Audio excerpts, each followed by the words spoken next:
Ayan, ito po mga farmers po yung ating pitas sa isa nating kalamansian. Ayan, nakalaki rin na rin ng bunga. Lalo noong makatikim po siya ng ulan. 10, tapos dalawa yung hinog. Hindi pa naman siya tapos. At meron pa siyang makukuha pa bukas. Mga 10 pa, kaya pa. No? Ayan. Ayan, may 10 pang mapipitas na. Ito na po mga farmers. Ako na po talaga nakapitas tayo ng 10 red bag. Karga na natin sa kawan natin. Tikat hindi pa pa dihat. Isa lang yata din. Dalawa yan? Dalawa. Yung isa yung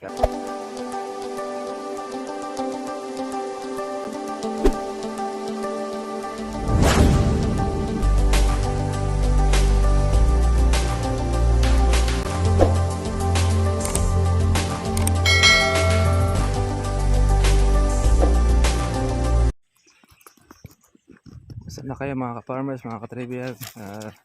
Gandang araw po sa lahat. Tayo po ay papapitas po ng ating kalamansi. At eto. Kailan na ba sila? 3. Tatlo na yung buo. Isang hinog. Ito na yung baba buo niya. 7 na.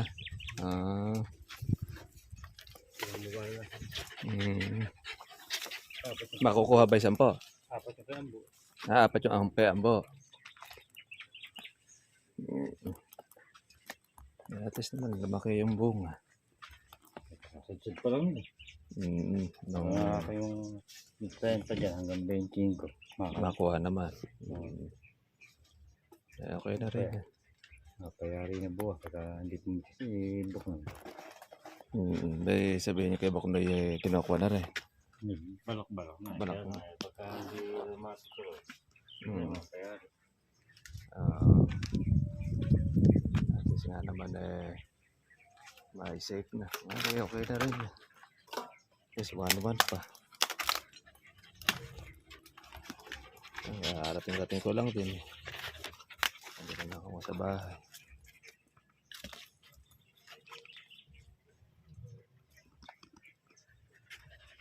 Malalaki na rin pala yung mga maliliit na mga buko. Ang dami.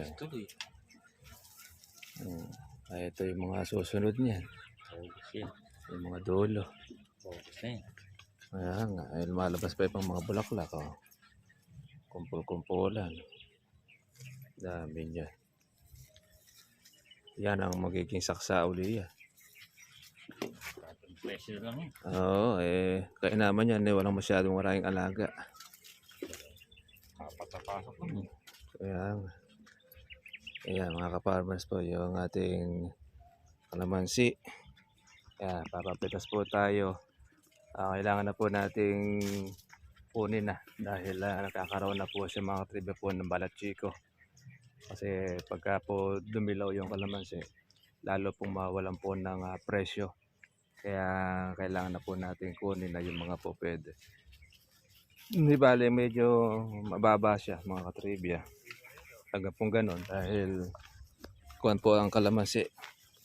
Maraming sabay-sabay na mga pumipitas. Ayan. Tsaka ng umulan. Dami yan. Ayan, ako dapat po. Kumpul-kumpula yan. Lahat ng mga dulo yung mga bukong mga maliliit. Bagay ito, may mga presyo pa ito dahil bunga pa ito ng patubig Kailan lang yung ulanan natin makachempo pa yan ng mga sa 700 600 ba, swerte pa natin yan. Kukunin lang natin sa dami.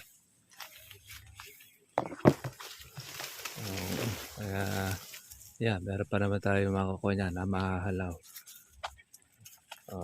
Lalabasan pa ito ng bulaklak. Kuha na siya. Gamunggo tsaka isang gamais. Ito yung nakarapong bulaklak mga ka-farmers. Mayroon pang mga butlig sa kawan. Yung mga bulaklak yan. Ito, kontrolado na ito sa pagbulaklak ng marami. Dahil may nauna na eh. Ayan, Oo. Kaya namuti ito sa bulaklak eh. Gandahan naman yan. May bunga pa. Kalamansi. Ayan, kaya po mga farmers po ang kalamansi natin na hindi masyado pong gaano makalaki dahil sa tindi po ng init. Saka po ngayon ang halos ang karamihan sakit ng kalamansi yung nagbabalat chiko. Kaya minsan yun po ang nagbabara po sa palengke. Yung balat chiko. Yung pagka napunta na sa kalamansi yan, napitas, napupunta na po yan sa reject. Pero pagkalipas naman niya, pag magtutuloy uli yung mga ulanan na yan, makakabawi na eh. Buti na lang itong atin, hindi naging kawan. Nagkuhan siya, nag-brown. Buti at least ang ganda-ganda po ang resulta noong ating kalamansi. Maganda pa yung kanyang pagka-berde. Ayan, ang daming mga buko niya. No? Yan po yung ating susunod by August. Ayan, ang panahon ng August mga ka-farmers, yan ay panahon na rin po yan ng bunga. Lalo na ang buwan ng September. Ang September, isa po yan talaga sa pinakabagsak na presyo. Pero yung mga first week ng August, maganda-ganda pa ang presyo niya. Pag tungtong na po na September, ayan, yun na yung talagang halos na kuha na. Lahat kasi ng mga kalamansi may mga bunga na. Pati po yung nasa paso, may bunga na rin. Kaya walang problema sa kalamansi. Doon naman pumapasok ang kalamansi juice at higaan. Nakapal po ng mga buko na. Parang sa kuha na ito, sa sanghulya. Kaya lumaki kala mo sanghulya niya na bata. Sa kuha na, gamais na. Bilis din ang pagkalaki ng umulan humigop eh. Dami niya. No? Kagalit. Oo, mabuurin yung kanyang bunga. Masang ikan dyan, kuha nito, sabig din sa kawat eh. Hindi na spray yan. Ay ito bunga na kasi ito ng panahon. Kaya buurin yung mga buko na rin. No? Kaya lang ito, pag hindi mo tinubigan ng kalamansi at lagyan ng pataba, hindi magtutuloy. Ito, may sabog din ito eh. Kaya,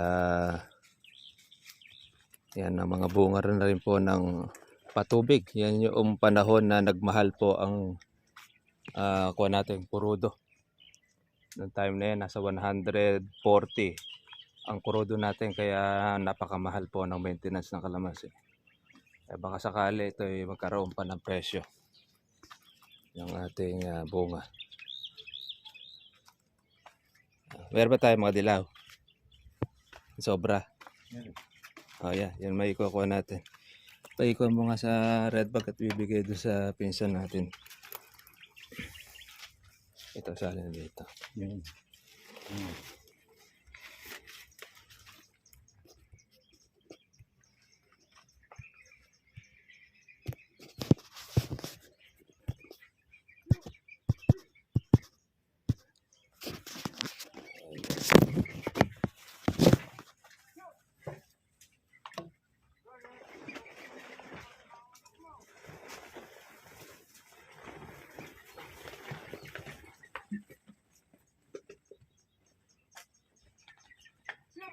Hey! Hey! Oh.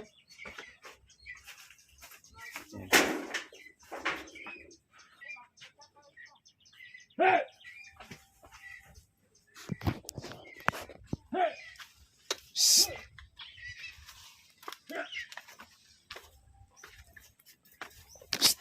Loko ka.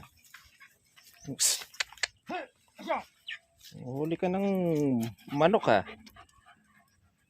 Ayan mga ka-farmers. Ang target po ngayon na mapitas ay 10. Kumuha lang po tayo ng ating pangkawa, ang regalo sa ating pinsa. Ayan. Kukuha muna natin ito at kailangan. Ayan. Ang ating alaga marunong namang habol ng manok. Pitas-pitas tayo mga farmers. Ang ating presyo 1-1. Kahapon ay 1-150 pa. Isang araw 1-2. Araw-araw mga katrip, mababa ang presyo ng kalamansi. Kaya pinakuhanan natin yung ibig-ibig ng dumilaw. So okay na po yan. Yes, may makakuha na po yung ating sige mga farmers.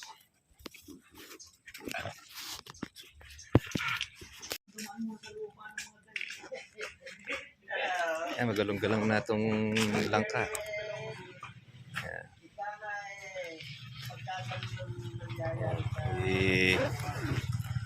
Ibigay sa aming pinsan. Oo nga, daming bunga ng langka na ito. Ito yung langkang ng Baguio, ikaw, Davao. Yung masipag mambunga. Yan, para mabilis mahinog.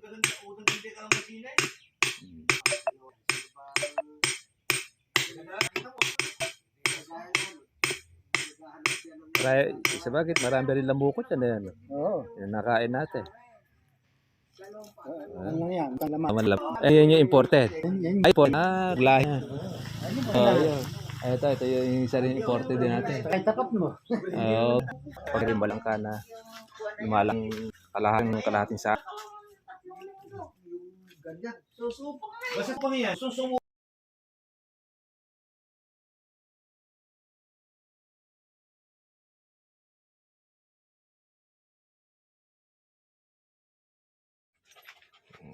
Ito na po mga farmers. Ako na po ito, nakapitas tayo ng 10 red bag. Karga na natin sa kawan natin.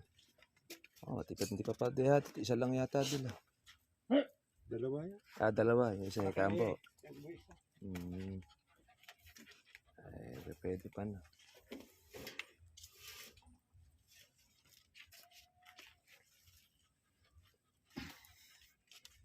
At siya lumaki-laki. Hindi kagaya dati. Medyo maliliit.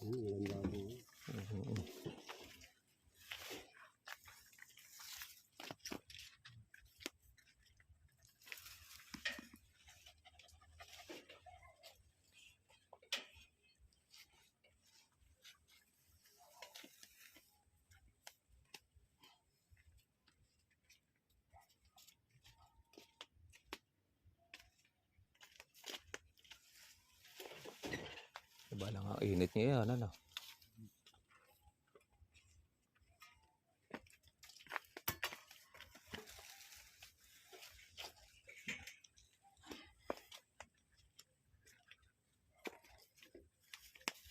Ilan ba ang bumitas? 6. Ibig sabihin, taga-Tagalawa rin kayo. Dahil 12 lahat. Okay. Kaya mga farmers, naka-12 sila kasama po ito yung hinog. 2. Yung 6 may 4 na sa kabila na.